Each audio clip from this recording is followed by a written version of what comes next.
Bien-aimés, toujours dans notre continuité de notre thème, Jésus-Christ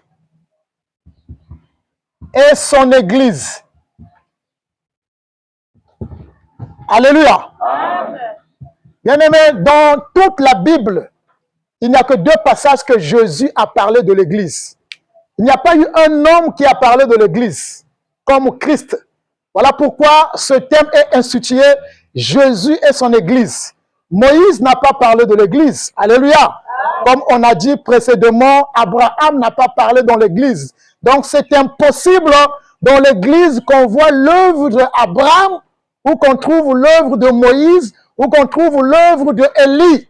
Parce qu'aujourd'hui, nous voyons des gens amener l'œuvre de David dans l'église. Alléluia! Amen. David n'a pas bâti une église et David n'était jamais dans une église. David n'a pas connu une église. Alléluia! Amen. Mais c'est Jésus en premier qui a dit, Simon-Pierre, sur toi, je bâtirai mon église. Alléluia! Amen. Et dans Matthieu 18 aussi, il a parlé de l'église. Il a dit, si un frère pêche, prends-le à seul, parle-lui. S'il ne t'écoute pas, amène auprès des anciens, s'ils n'écoutent pas, parle ça à l'église. Donc, il y a une seule personne dans la Bible qui a parlé le mot de l'église, c'est Jésus. Voilà pourquoi l'église n'est pas d'un homme. L'église, c'est pour Christ. Et c'est Christ qui a bâti son église. Comme je l'ai toujours dit, il n'y a pas un homme qui a investi pour bâtir, construire une église. Non. Les David ont voulu faire ça avec les Salomon. Mais à la fin, on a détruit ce temple qui a coûté des milliards, où il n'y a pas un temple qu'on peut construire comme ce temple-là, parce que tous les rois sur la terre avaient cotisé pour bâtir le temple à Jérusalem. Mais à la fin, on a vu des Arabes, comment ils ont ravagé, ils ont détruit. Et cela nous révèle que Dieu ne peut jamais habiter sur une maison. Alléluia! Mais certainement, nous écoutons dire, nous écoutons dans les prédications de certains frères ou de certains serviteurs qui disent construisons la maison de Dieu, bâtir l'église de Christ. Non, personne ne peut bâtir là où Dieu peut se résider. Alléluia. Amen. Parce que Dieu, tu ne peux pas lui trouver une place là où il va habiter. C'est impossible. Voilà pourquoi dans Actes des Apôtres, au chapitre 17, verset 25, on nous dit, Dieu ne se réside pas sur les bâtiments faits des mains de l'homme. Alléluia. Amen. Donc Jésus a dit à Simon-Pierre, sur toi, je bâtirai mon église. Moïse n'a pas dit au peuple d'Israël, je vais bâtir l'église. Alléluia. Mais Moïse a donné le modèle du temple, qui était quoi? Le tabernacle. Le tabernacle, Dieu ne demeurait pas dans le tabernacle, parce que dans le tabernacle, il n'y avait que des images, il n'y avait que des symboles. Alléluia. Le tabernacle nous parlait de l'arrivée de Christ, parce que des symboles, des images et des symboles, ça pointait sur Jésus-Christ. Alléluia. Donc, on ne peut pas apporter l'œuvre de Élie dans l'église. Parce que l'église appartient à Christ. Christ n'a pas imploré le feu. Dans tous ces combats qu'il a vaincus, il n'a pas imploré le feu. Alléluia. Amen. Il n'a pas imploré comme les gens disent que non, les armes spirituelles ou les chicottes. Non, non, non, non. Il n'a pas menacé un démon. Donc dans l'église de Christ, il n'y a que l'œuvre de Christ. Il a dit, Simon, je bâtirai mon église sur toi. Et le séjour de mort ne peut jamais prévaloir sur cette église. C'est-à-dire, la mort ne peut pas atteindre cette église. La mort ne peut pas prendre l'église. Et de la même façon que Jésus est allé dans la terre, il est ressuscité. La Bible dit que cela symbolise que l'église a vaincu la mort. Donc, dans l'église de Christ, il n'y a pas un esprit de mort où on peut nous dire, chassons l'esprit de mort. Ça n'existe pas. Ça, ce sont les assemblées des hommes. Alléluia. Tel que là où nous sommes, c'est une assemblée. Ce que nous faisons, Dieu ne peut pas se résider ici. Dieu ne peut pas habiter là. Alléluia. Mais ça, c'est une assemblée de nous les hommes. C'est là où nous allons voir dans l'assemblée, là où il y a des erreurs. Mais quand Dieu, par Jésus, regarde son église, il n'a pas vu son église dans une erreur. Tel qu'on a lu dans Éphésiens, la Bible dit qu'il a sanctifié cette église. Il a purifié par de l'eau. Il a glorifié. On a vu que dans l'église de Christ, l'œuvre du diable n'existe pas. Parce que c'est lui le chef. Le chef ne peut pas permettre que le diable puisse rentrer là où il contrôle. Comment nous allons expliquer ça? Alléluia. Et nous sommes dans un royaume. Et dans le royaume de Dieu, le diable ne peut jamais s'infiltrer. Même quand la Bible révèle dans Job que non, le diable est venu auprès de Dieu en train de dialoguer. Non, ça n'existe pas. Dieu ne peut pas parler avec le diable. Alléluia. Donc pour que Dieu existe, personne ne l'a vu. sauf pour Christ. Christ a dit, personne n'a vu Dieu, si ce n'est que moi, le Fils. Il n'y a aucun ange dont la gloire, pendant les visions, les prophètes ont vu le chérubin autour du trône de Christ. Ce Dieu qu'ils ont vu, c'était la vision de Christ qui viendra. Alléluia. Et autour de cette gloire-là, la Bible dit, le chérubin, même les yeux, étaient fermés. Ils ne pouvaient pas fixer la gloire de Christ dans la chair, parce que si tu fixes, tu vas tomber. Voilà pourquoi vous allez voir Paul, dans le chemin de Damas, quand il a vu la lumière de Christ, il est tombé évanoui. Donc personne ne peut voir Dieu. Donc si quelqu'un dit, j'ai écouté Dieu, j'ai vu Dieu, c'est le mensonge. Et Dieu, c'est un esprit. Alors ce matin, nous allons prendre un sujet qu'on appelle l'Église universelle. Alléluia. Amen. C'est quoi une Église universelle? L'Église universelle veut dire quoi? Église en esprit. Alléluia. Cela veut dire que l'Église est esprit.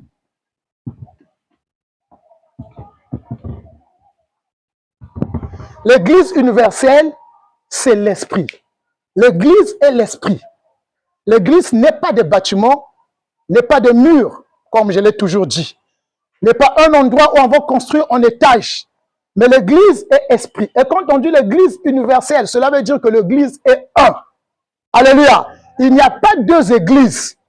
Il n'y a pas trois églises. Jésus-Christ n'a pas laissé une église. Alléluia. Amen. Mais on a la révélation de Christ qui fait quoi? L'église.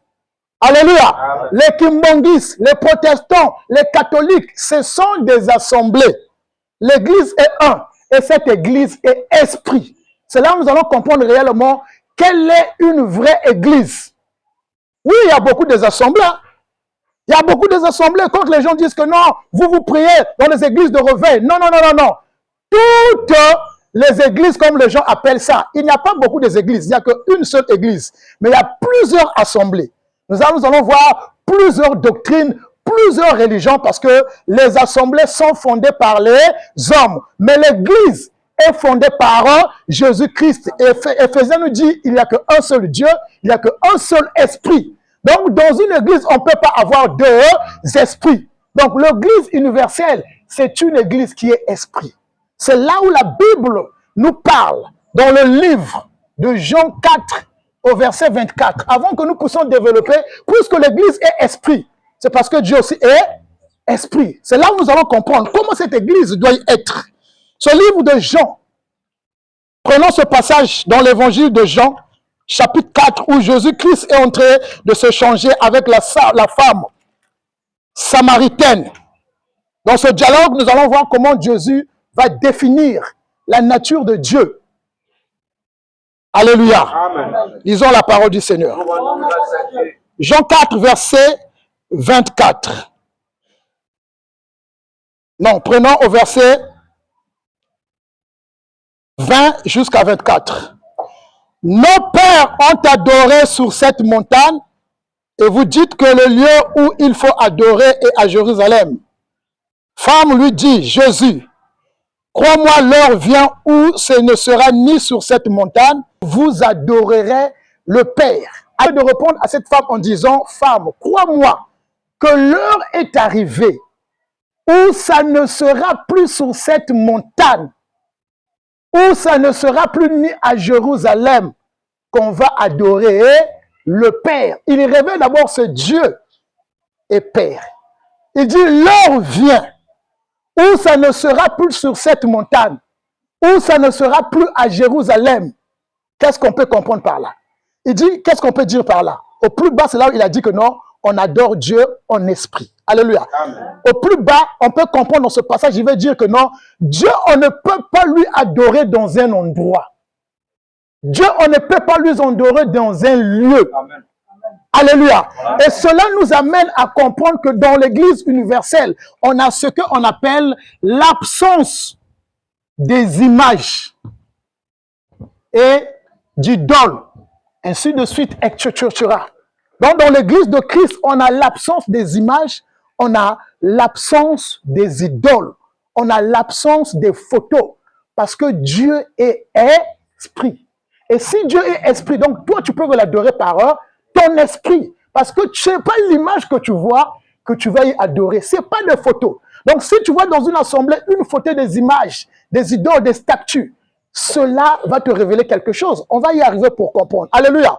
On va y arriver pour comprendre. Donc, il dit, l'heure est venue où on ne va plus adorer Dieu sur la montagne, où on ne va plus adorer Dieu à Jérusalem. Parce que eux, ils se disaient que les Samaritains, que Dieu, il faut l'adorer dans les montagnes. Et dans le temps, on adorait Dieu par des symboles. On adorait Dieu par des images. Et aujourd'hui, nous voyons aussi ça. Surtout en Afrique. Les gens pensent que ce n'est que les Africains qui ont commencé à adorer Dieu à travers les structures sacrées, c'est-à-dire des petites pierres, des petites statues que nos ancêtres adoraient. On dit que non, les Blancs nous ont emmenés autre Dieu. Non, même eux-mêmes les Blancs, même les Asiatiques, même les Hébreux, ils adoraient Dieu dans la fausseté. Alléluia. Les idoles n'ont pas seulement commencé en Afrique. Amen. Les statues n'ont pas seulement commencé en Afrique. Les petits pierres n'ont pas seulement commencé en Afrique. Les images, les photos. D'abord, si aujourd'hui on voit en Afrique dans les assemblées les photos, mais lesquels qui ont amené les appareils? Ce n'est pas les Blancs. Alléluia. Et nous les Africains maintenant, on prend les appareils pour utiliser les photos, mettre dans les assemblées. Donc ça ne sert à rien d'accuser le Blanc, c'est parce qu'on ne comprend pas la parole de Dieu. Alléluia. Amen. Il dit, l'heure vient où on n'adorera plus Dieu sur la montagne, où on n'adorera plus Dieu à Jérusalem. Quel est l'endroit que tu adores Dieu? On a l'habitude de dire que je vais à l'église pour aller prier. L'expression est bien bâtie. Je vais à l'église pour aller adorer Dieu. Mais non, tu penses que toi, pour adorer Dieu, tu dois aller seulement dans un endroit. Alléluia. Amen. Cet endroit n'est pas un endroit où on adore Dieu. Cet endroit, c'est l'endroit de notre bien, de toi et moi. Alléluia. C'est un endroit où on étudie la parole de Dieu. Mais l'endroit où tu adores Dieu, c'est dans ton esprit. Voilà pourquoi le livre de 1 Corinthiens 3 au verset 16 nous dit quoi? Votre corps est le temple du Saint-Esprit. Donc Dieu a dit, je ne peux pas être adoré quelque part. Mais si tu as un problème, donc tu dois courir seulement à l'église qui se trouve à Mbindoulou pour venir adorer Dieu ou pour prier. Il dit, non, je vais habiter dans toi. Alléluia. Amen. Il dit, non, je vais que tu adores Dieu par des paroles, par des chansons ou pas. Ton esprit adore Dieu tous les jours, sans que tu te rends compte. L'Esprit de Dieu connaît que les fonctions de Dieu. Même si toi tu commets, tu pêches, l'Esprit de Dieu adore Dieu. Quand tu adores Dieu par des paroles là, c'est l'Esprit qui utilise juste ta bouche pour que la voix sorte. Mais l'Esprit lui-même, il adore Dieu. Sans les mouvements, ce n'est pas danser, ce n'est pas bouger. Parce que quand tu bouges, ce n'est pas l'Esprit qui bouge. C'est tes membres qui sont en train de bouger. Alléluia. Amen. Mais l'Esprit adore Dieu parce qu'il a que la connaissance totale de Dieu. Parce que c'est Dieu qui habite lui-même dans nous à travers l'Esprit. Donc l'adoration, elle n'est pas par des mains, elle n'est pas par des cantiques. Non, ça c'est un témoignage de ton esprit qui habite dans toi. Alléluia. Amen. Donc l'heure vient où on n'adorera plus le Père par des montagnes, on n'adorera plus de Père par une maison. Et il continue à dire, au verset 22, « Vous adorez ce que vous ne connaissez pas. » Parce que quoi? Les Samaritains adoraient Dieu à la montagne, par des statues, par des idoles, par des photos. Et quelqu'un qui se dit que chrétien ou chrétienne, qui adore Dieu à travers une statuette, la Bible dit, il ne connaît pas ce qu'il a. Alléluia.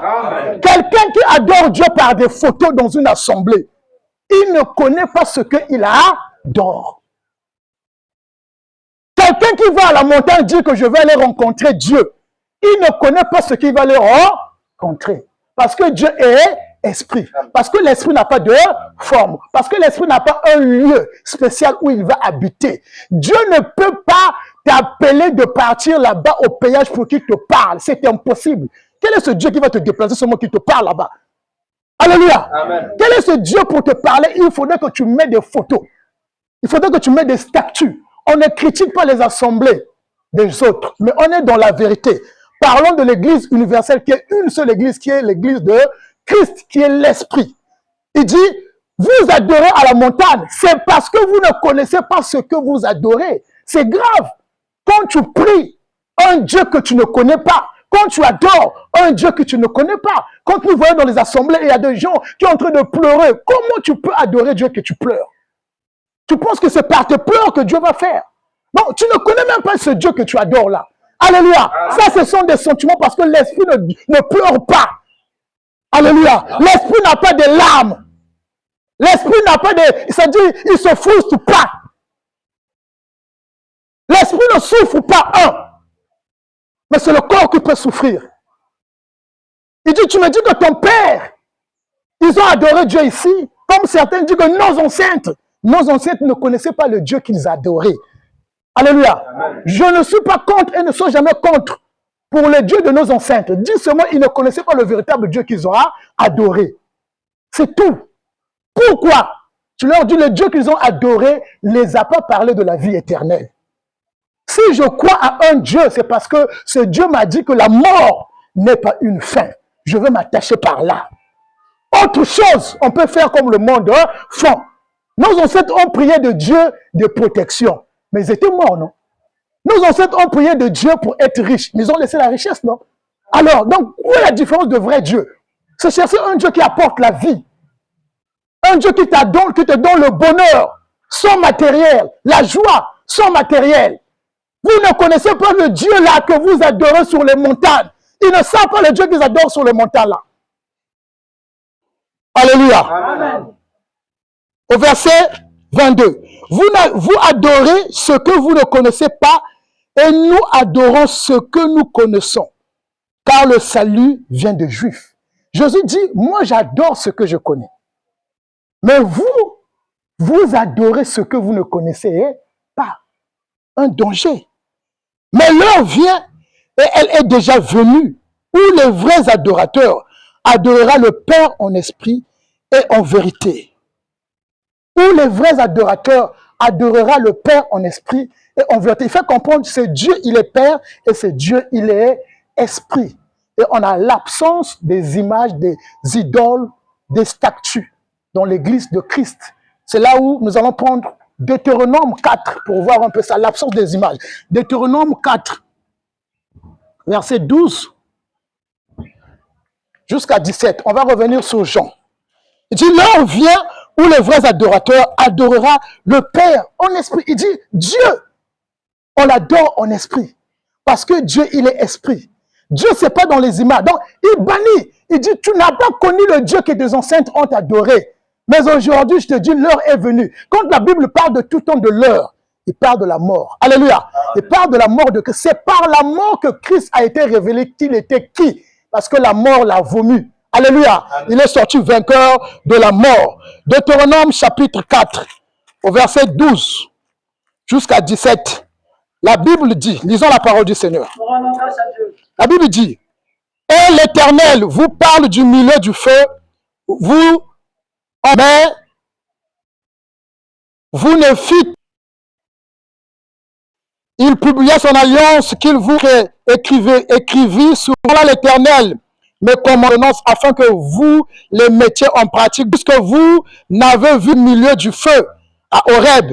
Veillez attentivement en pied et que vous ne vous fassiez une image taillée, une idole, la figure d'un homme ou d'une femme, la figure d'un animal qui soit sur la terre, la figure d'un oiseau qui vole dans le ciel, la figure d'une bête qui rampe sur le sol, la figure d'un poisson qui vit dans les eaux, au-dessus de la terre. Alléluia. Amen. La Bible dit, Moïse dit, le jour que Dieu a parlé, le jour que Dieu vous a donné des lois et des commandements, personne n'a vu son visage. Alléluia. Il dit, personne n'a vu le visage de Dieu. Mais vous étiez juste là en train d'écouter la voix de Dieu. Mais personne ne l'a vu. Alléluia. Amen. Il dit, personne n'a vu Dieu. Quand Dieu vous a donné la loi et des ordonnances. Donc attention, puisque tu n'as pas vu Dieu, tu ne peux pas avoir des images. Puisque tu n'as pas vu Dieu, tu ne peux pas aller adorer Dieu à la montagne. Puisque tu n'as pas vu Dieu, tu ne peux pas avoir des statues. Oh non, c'est Maman Marie. Oui, Maman Marie, ok, c'est pas Dieu, mais je ne vais pas l'adorer. Parce que si je l'adore, je ne connais pas ce que je suis en train d'adorer. Alléluia. Amen. Si tu adores une statue, tu ne connais pas ce que tu es en train d'adorer. Et tout à l'heure, nous allons voir, la Bible dit, derrière chaque image, derrière chaque idole, il y a un esprit. Derrière la parole, c'est-à-dire, quand je te donne la parole là, il y a une puissance qui est là. Qui révèle qui? Dieu. Quelqu'un, s'il te prêche la parole, il commence à te révéler le diable. Fous-lui. Parce que la Bible a révélé juste comment on a vaincu le diable. C'est pas que comment la diable travaille. Ça, c'est autre chose. Alléluia. Ça, c'est dans autre école qu'on va t'apprendre l'ésotérique, l'occultisme. Ça, c'est pas dans la Bible. La Bible est au-dessus de tous les livres. La Bible te révèle comment Christ a vaincu le diable, comment il a fini avec le péché, comment il a fini avec la mort. Mais il n'a pas dit quand tu dors, le diable est en train de travailler, il a mis les antennes. Non. Ça, c'est la sorcellerie que les gens enseignent. Ça, c'est pas dans la Bible. Alléluia. Amen. Donc, il dit, quand Dieu vous a parlé, tu ne l'as pas vu. Personne n'a vu Dieu. Quand les gens disent l'habitude que non, j'ai vu Dieu en train de me parler, c'est le mensonge. Tu l'as vu comment? Dieu, il est esprit. Comment tu l'as vu? Il avait quel visage? Quelle était sa couleur?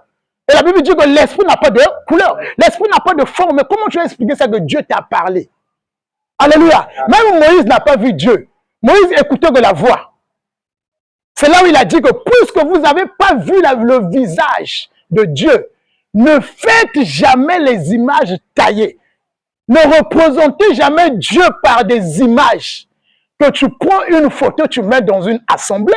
Que tu prends une statue, tu mets dans ta maison, que c'est Dieu. Que tu pars dans une quelque part qu'on appelle de grotte, on met des statues là-bas, que c'est Dieu. Non. Il dit non. Il dit non. Parce que quoi? Dieu est esprit. C'est là où Jésus-Christ dit, l'heure vient où le vrai adorateur adorera le Père en esprit. Il dit d'abord, le Père en esprit. L'Église est esprit. Parce que Dieu est esprit. Dieu ne peut pas être esprit et que l'Église soit physique. Comment ça? Maintenant, le physique, comment il va adorer l'esprit? Dieu est esprit et que l'Église est esprit. Voilà pourquoi c'est ton esprit qui peut adorer Dieu. Et on n'adore jamais Dieu par de l'argent. On n'adore jamais Dieu par certains objets que tu peux impressionner des gens. Voilà ce que j'adore. J'adore Dieu. Non. La Bible dit que l'esprit que Dieu t'a donné, c'est l'esprit-là qui l'adore. Donc tu ne fournis même pas des efforts. Quand tu adores Dieu, c'est Dieu qui a mis ce don dans toi de l'adorer. Alléluia. L'heure vient où les vrais adorateurs, il dit où les vrais adorateurs, avant Jésus-Christ, il n'y avait pas de vrais adorateurs. Avant Jésus-Christ, les gens ne priaient pas le véritable Dieu. Même Moïse n'a pas connu le véritable Dieu. Parce que tout ce que Moïse a fait, c'est contraire de ce qu'on l'a dit de faire. On a donné la loi, il n'a pas pratiqué la loi lui-même. Ils n'ont jamais connu qui était réellement Dieu. Les David, les José, voilà pourquoi vous allez voir dans l'Ancien Testament, on va te présenter un Dieu qui venge, un Dieu qui tue, un Dieu qui est dans la colère, un Dieu qui juge, un Dieu qui condamne. Mais quand Christ vient, il dit quoi? Je viens avec la grâce et la vérité. Et que Christ n'a pas jugé. On l'a mené une femme adultère. Il a dit parmi vous celui qui n'a pas le péché. Il est en train de faire quoi? De révéler la nature de Dieu dans lui. De vous montrer que Dieu n'a jamais jugé une personne. Il dit parmi vous celui qui n'a pas un péché, qu'il prend la pierre et qu'il jette sur cette femme.